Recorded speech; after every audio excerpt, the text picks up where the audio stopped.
Ladies and gentlemen, good day and welcome to Datamatics Q4 FY26 earnings conference call.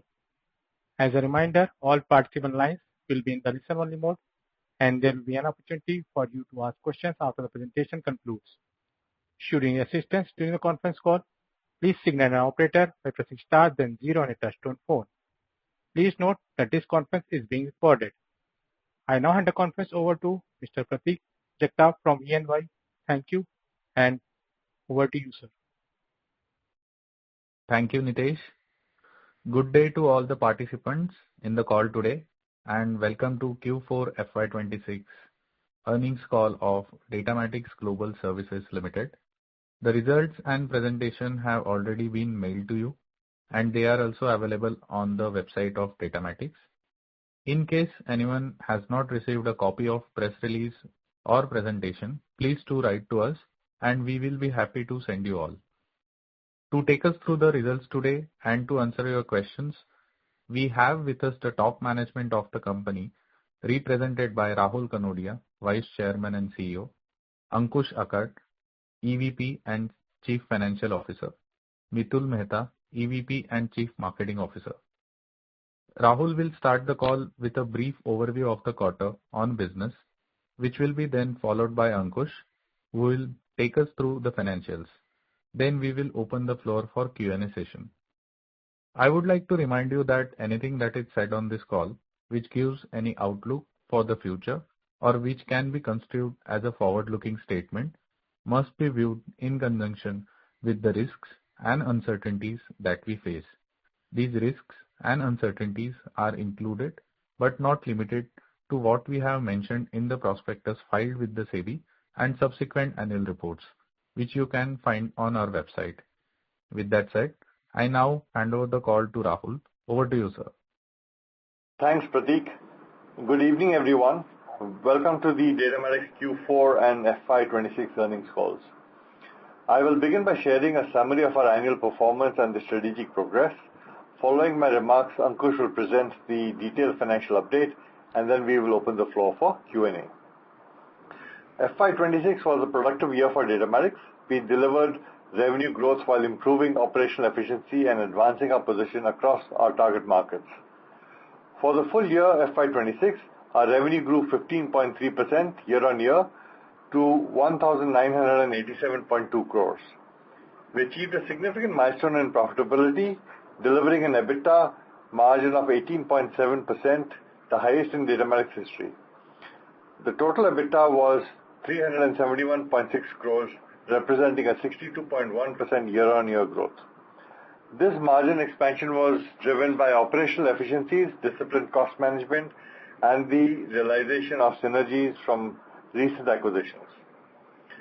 Our core strategy centers on delivering digital transformation, automation, and AI-led modernization initiatives. We are concentrating our focus on securing large deals with our primary vertical markets, BFSI, manufacturing, logistics, and publishing.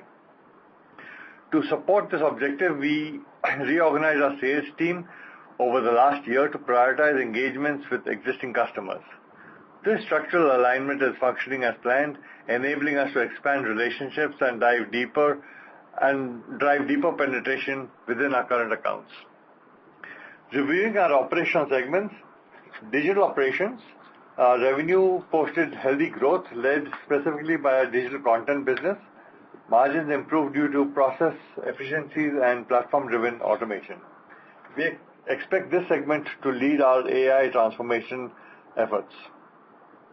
Digital technologies, revenue decreased slightly due to scheduled project completions, but we successfully maintained double-digit margins. The pipeline remains steady, and we anticipate revenue improvement in this segment for the current year. Digital experiences, the revenue and margins contracted as selected customers shifted work to captive centers, a factor we noted in the previous quarters. However, we have signed new contracts that will ramp up in FY27, which will drive stabilization and improvement. The integration of Dextara and TNQ Tech is proceeding to plan. TNQ Tech delivered a solid annual performance, Through our Dextara capabilities, we recently secured a Salesforce-led CRM transformation program with a leading US-based logistics enterprise. Integrating AI into our operations and client deliverables is our primary operational focus. Recently, we launched TrueAI, our enterprise suite for agentic automation designed for complex business processes. The initial solutions, TrueAI Underwriting, enables insurers to assess financial and medical risks with increased speed, consistency, and accuracy. We have already acquired our first few customers for this platform. Additionally, we are seeing increased customer adoption for Finato, our agentic AI platform for finance transformation, and our Kai series of accelerators for legacy modernization, as organizations look to accelerate time to value. Demand for digital transformation remains consistent in our focus sectors. Moving forward, our priorities are strengthening our AI capabilities and product suite, expanding our presence in key international markets, deepening customer relationships and wallet share, improving execution excellence across all delivery centers. Based on our operational performance and cash generation, the Board of Directors has recommended a final dividend of Rs 5 per share, representing 100% of the face value for the financial year ended March 2026. I thank our customers for their trust, our employees for their execution, and our shareholders for your ongoing support. We remain focused on our stated strategy and operational targets. I will now hand over the call to Ankush for our financial update. Thank you, Rahul. Welcome everyone, and thank you for joining us for our Q4 FY26 earnings call. We have delivered a strong performance in our fourth quarter and for the full fiscal year 2026. Starting with our fourth quarter performance, our Q4 revenue stood at Rs 519.3 crore, reflecting a growth of 4.4% year-on-year. Our ongoing cost optimization efforts and operational efficiencies helped us improve our EBITDA to Rs 110.6 crore, a growth of 48.4% year-on-year. Our EBITDA margin for the quarter stood at 21.3%, reflecting an expansion of 631 basis points year-on-year. Our EBIT for the quarter stood at Rs 88 crore, a growth of 61.3% year-on-year. Our EBIT margin for the quarter was 16.9%, reflecting an expansion of 597 basis points year-on-year. Before moving to the profit after tax, I want to highlight that our profit after tax was adversely impacted due to one-time exceptional charge towards fair value changes of contingent consideration payable towards acquisition of subsidiaries and impact arising from the changes in labor codes.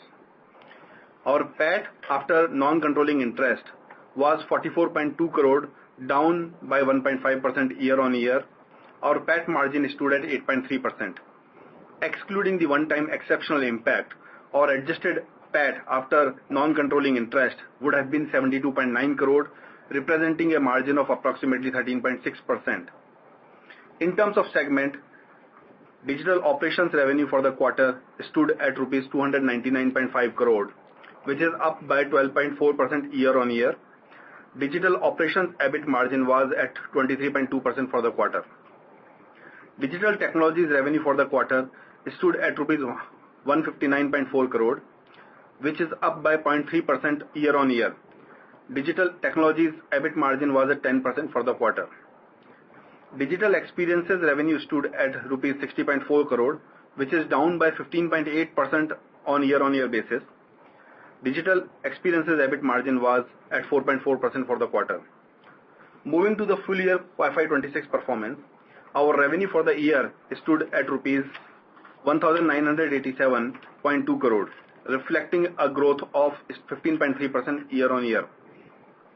Our EBITDA stood at 371.6 crore, a growth of 62.1% year-on-year. Our EBITDA margin for the year was 18.7%, reflecting an expansion of 540 basis points year-on-year. Our EBIT for the year stood at 287.6 crore, which is up by 58.7% year-on-year. Our EBIT margin was 14.5%, reflecting an expansion of 396 basis points year-on-year. Our profit after tax after non-controlling interest stood at Rs 194.2 crore, down by 5.3% year-on-year. Our PAT margin was 9.5%. As discussed earlier, our PAT was adversely impacted due to one-time exceptional charge during the year.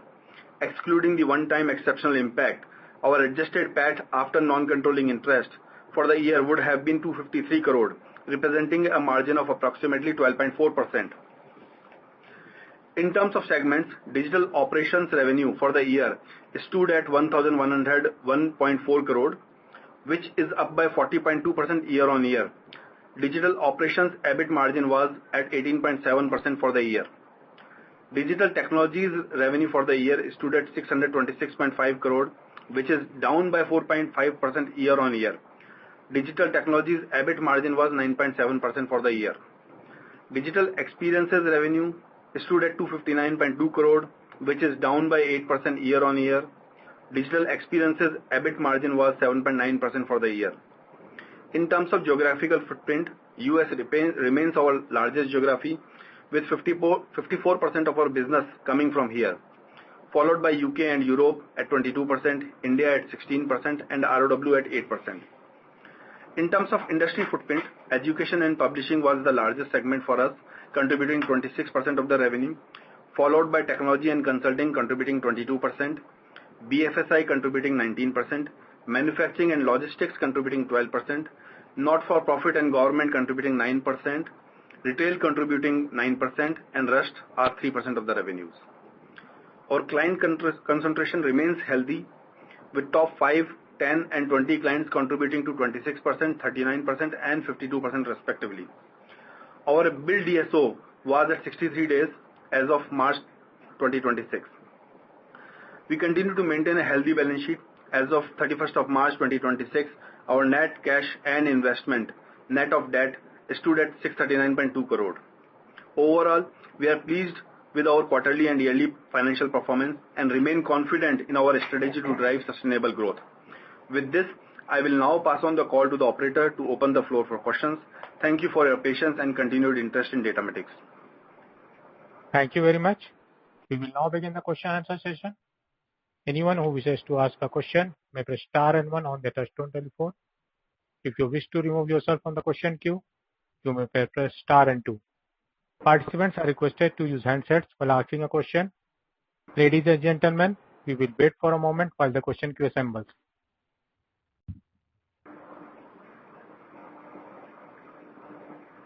We have first question from the line of Vatsal Shah from Anindya Financial Services. Please go ahead. Hello. Hello. Am I audible? Yes. Good afternoon, sir. Congratulations for the great numbers.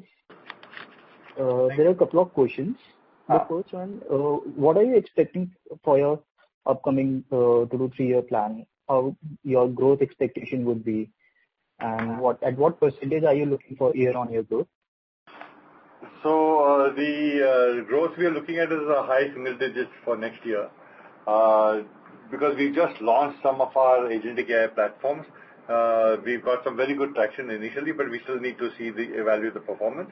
But we are by and large looking at high single digits in the next year. So can you tell me about the quantity in numbers, like percentage, what percent, like high digit, what could be like 8 to 9%? Yeah, 8% would be approximately correct. Okay, sir. So the another question is, like, you have 630 crores of odd numbers in cash. So yes. Are you going to invest it in other mutual funds or other investments, or are you planning for merger and acquisition with other companies? We keep talking about acquisitions. We are in dialogue with several companies, but we are cautious because you don't acquire a company and then get stuck. So traditionally, we have used our surplus cash for growth and M&A. So that would be the primary agenda with this current cash balance. Having said that, we do have, sorry, go ahead. Yes, sir, please, go ahead. No, I'm done. Okay. So there was a loss in your 26 crores of loss in net that you have said in exceptional item. So what is the probability of making it in profit? No, there's no loss in exceptional item. We had a labor code adjustment, and that was about 24 crores. So I don't know where 26 is coming from, but 24 crores of adjustment that because the labor code has changed. And it is across the whole industry, so many companies have had that, particularly labor-intensive organizations. Sorry, I misread it. It's negative net worth. 26 crores of net worth was, in negative. So, of your subsidiary company. Yeah, so this is in one of the subsidiary company where we have the negative net worth. We continue to see now profitable growth in that particular subsidiary as well, and we are confident in terms of we will be able to recoup it and then improve the overall performance. Yeah, probably recover it in the next 2 years or so. Okay, sir. Thank you so much. Thank you. We have next question from the line of Bhavya Chheda from 7 Iceland PMS. Please go ahead. Yeah, hello. I am audible? Yes. Yeah. So your EBITDA margins have been quite high this time. Yes. So will they be sustainable considering your product business is contributing more and more to the top line? And what is the expectation for next year? Will the margins improve or stay the same? The margins will move. So we are at about 18.7%. Hello, there's some background noise. Yeah, hello. Yeah, so our EBITDA margins is about 18.7. We are looking at another 500, roughly 50 to 100 basis points next year. So by and large, it will remain steady. I don't see that moving substantially higher. Okay. My other question is, can you elaborate more on this product, Finato, and is there any new client additions in this? Can you explain more about this product? Yeah, so we've now made Finato into an agentic AI platform, so we had to re-engineer the platform quite a bit. And we're getting some very good traction with some large opportunities on agentic finance transformation on Finato. Hi, Bhavya. So, Finato is a finance transformation platform which automates the entire finance, which is AP, AR process for several companies, specifically in the manufacturing and logistics space. This platform is a third generation platform, which is currently in production. We are now upgrading and adding agentic AI into it, which is what will, with more AI capabilities in it. So that is what is the innovation for the next developments which we are doing on that platform. It becomes more of it's a backbone of our entire finance transformation. Okay. My other question is, can you give me the EBITDA of TNQ and Lumina at Datamatics? I don't have it handy right now, but we can share that with you offline. Okay, fine. Thank you. That's it. Thank you, sir. Thank you. The next question from the line of Aditi from iWealth India. Please go ahead. Hello. Hi, sir. My question was relating to EBITDA only. Like, don't you think the 50 to 100 basis points is a little conservative? Because right now also, like, your costs have been from 3 to 4 quarters, it has been nearing to 400 crores. So even if we take that number, we can still do a margin of 20 to 21. So is that not possible? It depends on how much we invest in our AI going forward, because we have to invest in the agentic AI platforms that we are building, and some of that will influence this EBITDA percentage. And as you know that we are expensing out all our investments, we do not capitalize any of it. Understood. That is it. Thank you. Thank you. The next question is from the line of George John from Equity Intelligence. Please go ahead. Yeah, hi, good evening. I hope I'm audible. Yes. So my question is on the newly launched TrueAI insurance underwriting solution. Yes. I believe you've already added clients in this.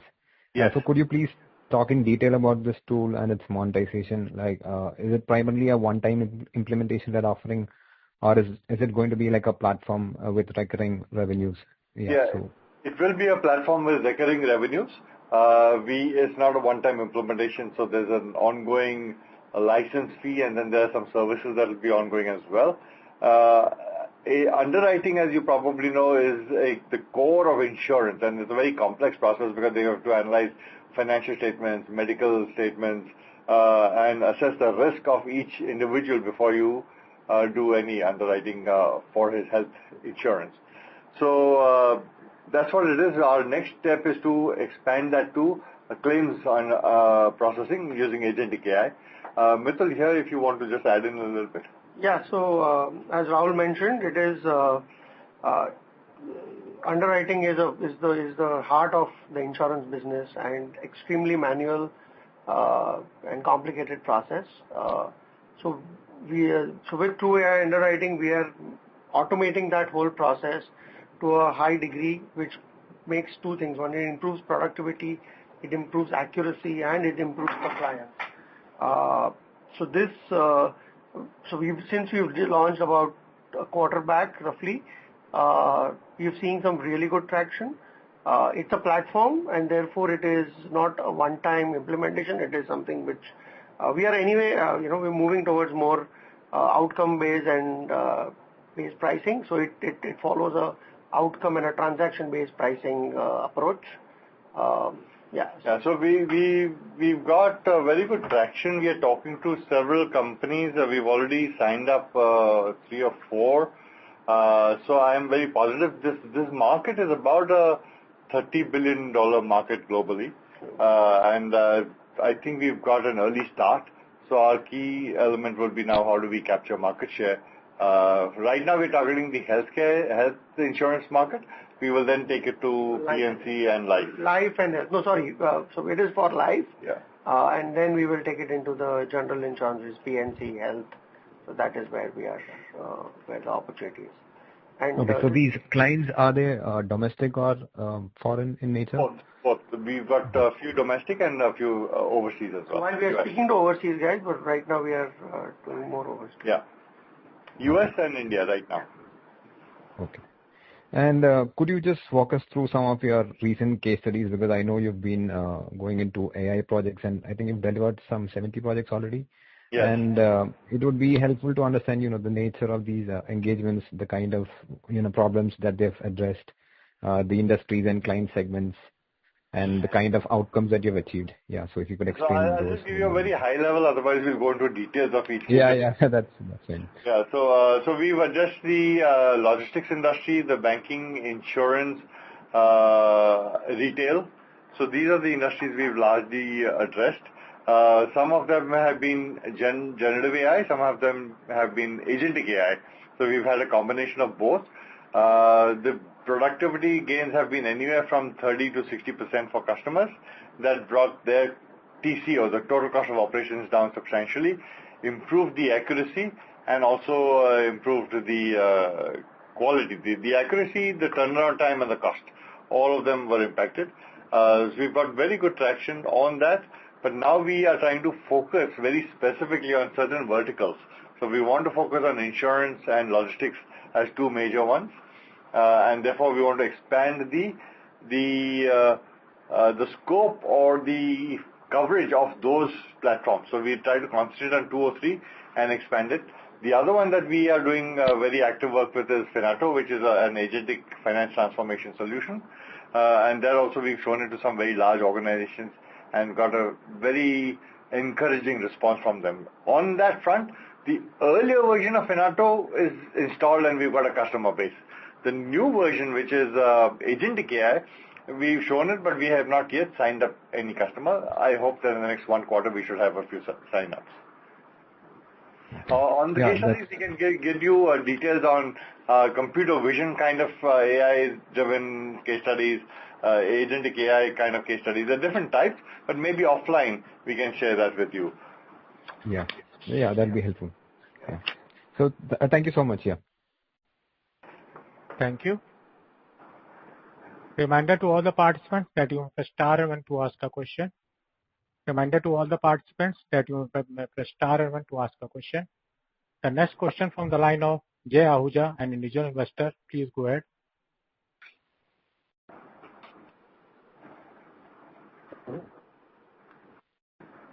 Hello. Hello. Yeah, your voice is very muted. Hello. Am I audible, sir? Now audible, but still cracking. But we can hear you. Yeah. Great number, sir.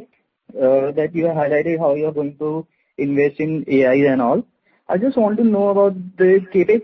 Are you going to increase the capital expenditure on intangible assets or on plant and equipment, anything? We will have some capital expenditure in some of our real estate needs a little bit of an investment to just upgrade, but beyond that, no major capital expense. So we may have some of it from a building because the buildings we have are a little old, and we may need to do some upgrade there. And so, could you just tell me about the current order book? I don't have that number handy, but regardless, it remains quite robust and strong. So I think we are okay for next year. So any rough idea about the numbers? It would be really helpful.